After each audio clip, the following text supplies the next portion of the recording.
The Book of the Damned, by Charles Hoyfort, Chapter 4a. It is in the records of the French Academy that, upon March 17, 1669, in the town of Châtillon-sur-Seine, fell a reddish substance that was thick, viscous, and putrid.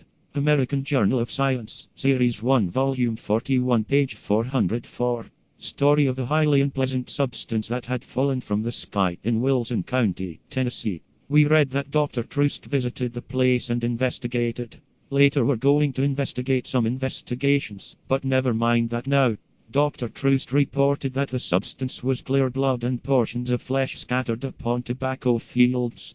He argued that a whirlwind might have taken an animal up from one place, mauled it around, and have precipitated its remains somewhere else.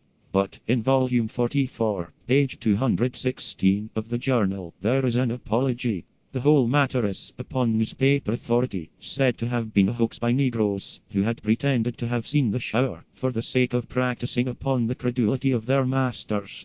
That they had scattered the decaying flesh of the dead hog over the tobacco fields. If we don't accept this datum, at least we see the sociologically necessary determination to have all falls accredited to earthly origins, even when they're falls that don't fall. Annual Register, 1821, page 687.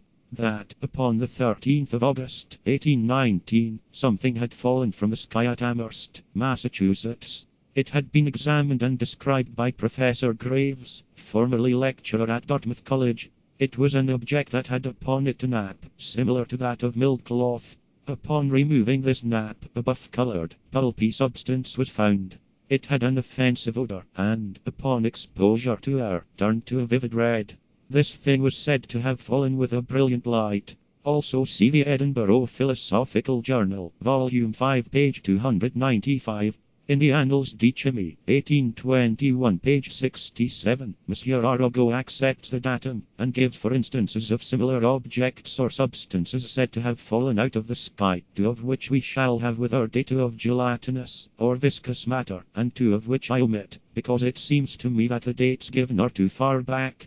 In the American Journal of Science, Series 1, Volume 2, page 335, is Professor Graves' account, communicated by Professor Dewey. That, upon the evening of August 13, 1819, a light was seen in Amherst, a falling object, sound as if of an explosion. In the home of Professor Dewey, this light was reflected upon the wall of the room in which were several members of Professor Dewey's family. The next morning, in Professor Dewey's front yard, in what is said to have been the only position from which the light that had been seen in the room, the night before, could have been reflected, was found a substance unlike anything before observed by anyone who saw it.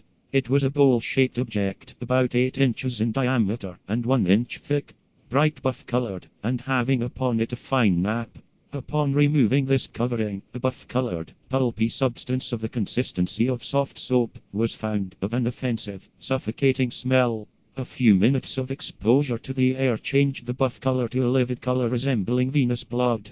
It absorbed moisture quickly from the air and liquefied. For some of the chemic reactions, see the journal.